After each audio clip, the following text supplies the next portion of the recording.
শ্রুতি নাটক মাঝ রাতের ঝগড়া। উফ, এই রাত দুপুরে ডাকছো কেন? কি হলো কি? জল দাও, একটু জল দাও, গলাটা খুব শুকিয়ে গেছে।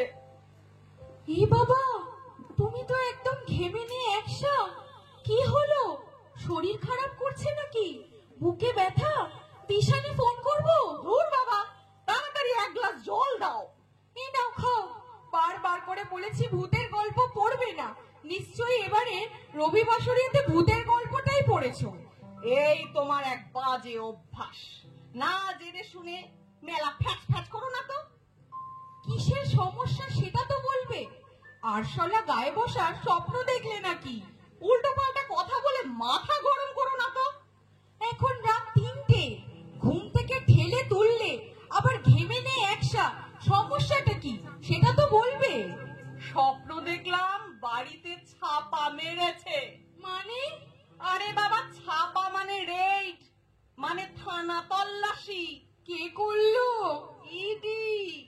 তারপর জোনা 10 মোষের মতন সন্ডা গন্ডা লোক, সাথে একজন সুন্দরী মহিলা, তোমার আমার মোবাইল দুটো কেড়ে নিয়ে সারা বাড়ি তন্ন তন্ন করে খুঁজছে। তারপর শেষে দেখি চিলে কোঠার ঘরে কোটি কোটি টাকা পেয়ে আমাকে জেরা করছে। সে কি গো, এই স্বপ্ন দেখি ঘেমে নেই একসা? আরে বাবা, এমনি কি আর ঘেমেছি? ভয়ে, আতঙ্কে, লজ্জায়, অপমানে। কিরকম? একে তো সব মোষের মতন চেহারা, তারপর সবাই মিলে ধমকাচ্ছে, এই মারে তো সেই মারে করছে, আর বলছে কার টাকা বল, না হলে হাজতে পড়ব। তুমি কি বললে?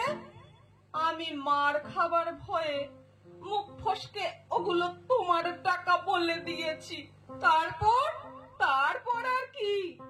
দেখি তোমার কোমরে দড়ি বেঁধে তোমাকে নিয়ে যাচ্ছে। তুমি নিজেকে বাঁচাতে আমার নাম বলে দিলে। মিথ্যে কথা বলতে একটু মুখে আটকালো না? আরে বাবা, রাগ করছো কেন? আমি কি আর ইচ্ছে করে বলেছি নাকি? তখন তোমার বাবার কথা মনে এসেছিল, ভাবলাম তোমার বাবার কথা বলে নিজে বাঁচি। কিন্তু দেখলাম কোথা থেকে তোমার বাবা এসে হাজির, আর আমার দিকে বড় বড় চোখ করে দেখছে। তখন আর উপায় না দেখে তোমার নাম বলে দিলাম। ছি ছি, যার উপর এত ভরসা করি সে সারাদিন বাইরে থাকলে কি খেলো, কি করছে এইসব ভেবে মরি। সে বাড়ি না ফিরলে মুখে গ্রাস তুলি না। সেই লোক কিনা নিজে বিপদ থেকে বাঁচতে আমাকে ফাঁসালো। একদম বাজে কথা বলবে না। কি বাজে কথা বললাম? এই তো সেদিন দুপুরে না জানিয়ে ঘরে এসে দেখি অনলাইনে বিরিয়ানি আনিয়ে গপাগপ খাচ্ছ, আর ধরা পড়তেই খাবে খাবে, অল্প একটু খাও না। সে কি সাদা সাদি, তোমার আদিক্ষেতা আমার জানা আছে। আহা, তুমি অফিস যাচ্ছ, বাইরে ঘুরছো, কোথায় কি খেয়ে আসছো আমি দেখতে যাচ্ছি? আমারও তো খাবার শখ আহ্লাদ থাকতে পারে, আর আমি তো তোমার টাকায় খাইনি, ভাইফোঁটার পাওনার টাকা থেকে খেয়েছি। কার টাকায় কবে কবে কি কি খাচ্ছ কে আর দেখছে? মানে বুঝলাম না। আমি তো অনেকদিনই পকেটে রাখা টাকার হিসাব পাই না, কি থেকে কি হচ্ছে কে জানে। একদম ফালতু কথা বলবে না। তোমার টাকার হিসেব না পেলে তোমার মতন লোক মুখ বুজে থাকবে? তাহলেই হলো। বিপদে পড়লে যে অন্যকে ফাঁসায় তার আবার বড় বড় কথা। বেশ করেছি, ফাঁসিয়েছি। কোমরে দড়ি বেঁধে যখন নিয়ে যাচ্ছিল বেশ হচ্ছিল। ছি ছি, এমন কথা বলতে পারলে?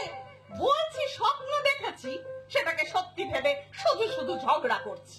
এ বাবা, আমি ঝগড়া করছি? মানুষ যেটা মনে মনে ভাবে সেটাই স্বপ্নে দেখে। এমনটা জানলে বাবার অমতে তোমাকে বিয়েই করতাম না।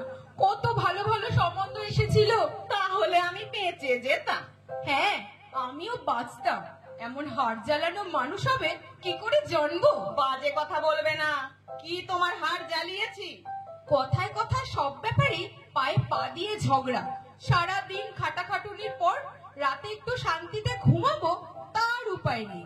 একই তো মোষের মতো ভস ভস করে নাক ডাকবে, তারপর দুদিন বাদে বাদে নানান রকম উল্টো পাল্টা স্বপ্ন দেখে মাঝরাতে উঠে জ্বালাবে। 5:30 বেজে গেল। ওঠো ওঠো, যাও একটু আদা দিয়ে চা করো। আমি পারবো না, খাবার ইচ্ছে হলে নিজে করে খাও। ঠিক আছে, তোমাকে করতে হবে না, আজ আমি চা করে খাওয়াচ্ছি। ধন্যবাদ।